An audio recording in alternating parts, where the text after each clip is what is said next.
દાદી સૂતા પહેલા બધા બાળકોને વાર્તાઓ સંભળાવતા. વિસ્તારના અન્ય બાળકો પણ તેમની વાર્તાઓ સાંભળવા અમારા ઘરે આવતા. દરરોજ રાત્રે અમે તેમની પાસેથી વાર્તાઓ સાંભળતા. તેમની વાર્તાઓ ખૂબ જ રસપ્રદ હતી. અમે તેમને આનંદથી સાંભળતા. અંતે દાદી વાર્તા સમાપ્ત કરશે અને બધાને આશીર્વાદ આપશે. આ રાત્રે પણ બધા બાળકો તેની આસપાસ એકઠા થયા હતા. દાદીએ આ રીતે વાર્તા શરૂ કરી. નાનકડા ફૂલો જેવા નાજુક બાળકો વિશે તમે ન જાણે કેટલી વાર્તાઓ સાંભળી હશે. તમે જીન, દેવતાઓ, ભૂત પરીઓ, રાજાઓ અને રાજકુમારો વિશે દરેક પ્રકારની વાર્તાઓ સાંભળી હશે, પરંતુ આજે હું જે વાર્તા કહેવા જઈ રહ્યો છું તે ન તો કોઈ જીન ભગવાન વિશે છે, ન તો કોઈ રાજા કે રાજકુમાર વિશે, પરંતુ આજની વાર્તા એક વિશે છે. સ્ત્રી અને તે તેના પુત્રનો છે. આ કેવા પ્રકારની વાર્તા હોઈ શકે? દાદી, એક બાળકે આશ્ચર્ય સાથે કહ્યું. દાદી હસ્યા અને પછી બોલવા લાગ્યા. પહેલા સાંભળ. હા, એ સ્ત્રીને એક નાનો દીકરો હતો. તે માત્ર 4 વર્ષનો હતો જ્યારે તે મહિલાના પતિનું બસ નીચે મૃત્યુ થયું હતું. તે ખૂબ જ ગરીબ માણસ હતો. તેમના મૃત્યુ પછી ઘરમાં કંઈ નહોતું. આખરે તેણે વિસ્તારના ઘરોમાં કામ કરવાનું શરૂ કર્યું. તે લોકોના વાસણો ધોતી, કપડાં ધોતી, સીવણકામ કરતી અને આ રીતે તે પોતાનું અને તેના બાળકનું ભરણપોષણ કરી શકે તેટલા પૈસા કમાઈ શકતી. આ સંજોગોમાં જ્યારે બાળક 6 વર્ષનો થયો ત્યારે તેણે તેને શાળામાં દાખલ કરાવ્યો.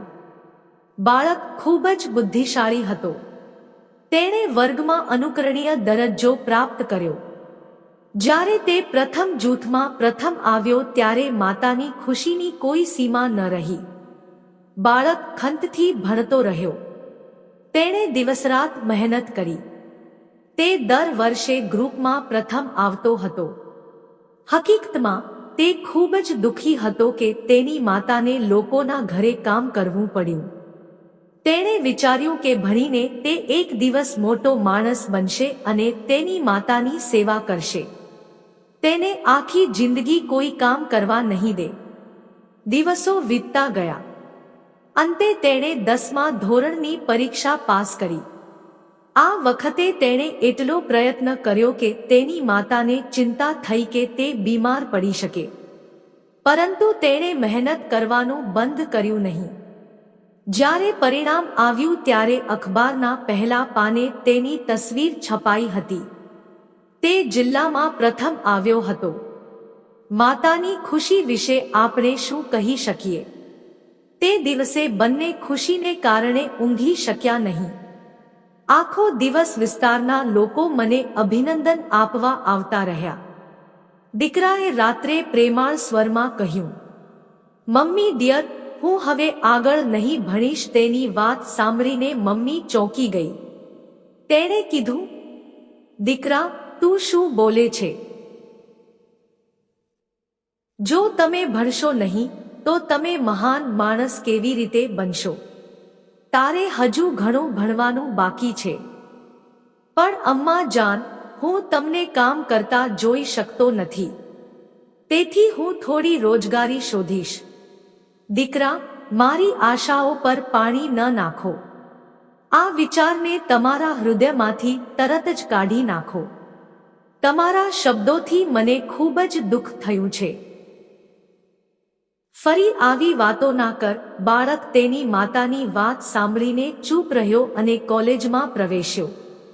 હવે તે પહેલા કરતાં વધુ મહેનત કરવા લાગ્યો. તેની માતા પણ પહેલા કરતાં વધુ ઘરે કામ કરવા લાગી. કારણ કે હવે તેણે પુત્રની કોલેજની ફી અને અન્ય ખર્ચાઓ પણ ચૂકવવાના હતા. કરવું એ ઈશ્વરનું કરવું છે. તે દર વર્ષે સારા માર્ક્સ સાથે પાસ થતો રહ્યો. તેણે ઉચ્ચ શિક્ષણ મેળવ્યા બાદ પોતાનો અભ્યાસ પણ પૂરો કર્યો. હવે કારણ કે તેણે દર વર્ષે નોંધપાત્ર સફળતા મેળવી હતી અને મેટ્રિકમાં જિલ્લામાં પ્રથમ સ્થાન મેળવ્યું હતું, તેથી તેને તરત જ સરકારી ઓફિસમાં નોકરી મળી ગઈ. જે દિવસે તેને નોકરી મળી તે ઘરે દોડી ગયો, તેની માતાને ગળે લગાડ્યો અને તેના ચક્કર લગાવવા લાગ્યો. બસ મમ્મી, આજ પછી તું કોઈ ઘરમાં કામ નહીં કરે. ઠીક છે દીકરા, મારી આખી યુવાની આ દિવસની રાહમાં વીતી ગઈ છે. હવે ભગવાનની કૃપાથી તમે કંઈક સક્ષમ બન્યા છો, તો મારે બીજાના ઘરે કામ કરવાની શી જરૂર છે? હવે હું મારા પુત્ર માટે ચંદ્ર જેવી કન્યા લાવીશ. માતાએ તે જ દિવસથી તેના પુત્ર માટે મેચ શોધવાનું શરૂ કર્યું. ખૂબ જ જલ્દી તેણી તેના હેતુમાં સફળ થઈ અને તેના પુત્રના લગ્ન કરાવ્યા. લગ્નના 6 વર્ષ પછી મલિકની સરહદો પર યુદ્ધ ફાટી નીકળ્યું. ત્યાં સુધીમાં તેમના પુત્ર અને 3 બાળકોનો જન્મ થયો હતો. આ 2 છોકરાઓ અને 1 છોકરી હતા.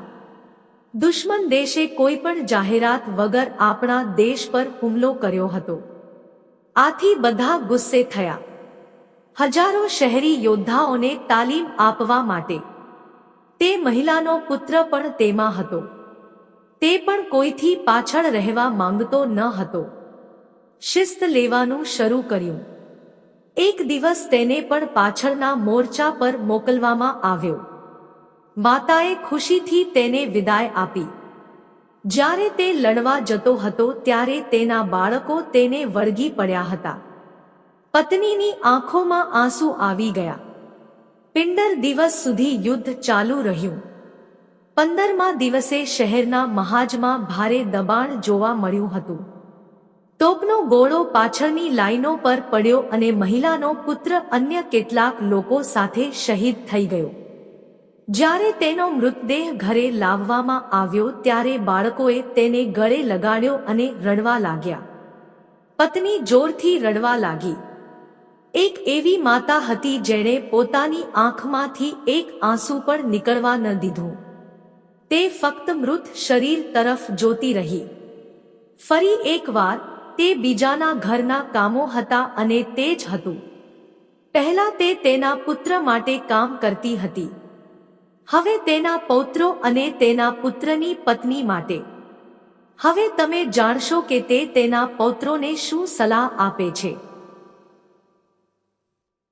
તેણી તેને સારી રીતે અભ્યાસ કરવા અને લખવાની સલાહ આપે છે, જેથી તે એક દિવસ મોટો અધિકારી બની શકે અને જો મલિકને તેની જરૂર પડશે તો તે તેના માટે તેના લોહીના દરેક છેલ્લા ટીપાને વહાવી દેશે.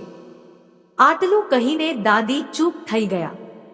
બધા બાળકો તેના ચહેરા તરફ જોવા લાગ્યા. કૃપા કરીને મને આગળ કહો દાદી. પર્યાપ્ત બાળકો, વાર્તા પૂરી થઈ. શું વાર્તા પૂરી થઈ? હા બાળકો, વાર્તા પૂરી થઈ હશે કે નહીં?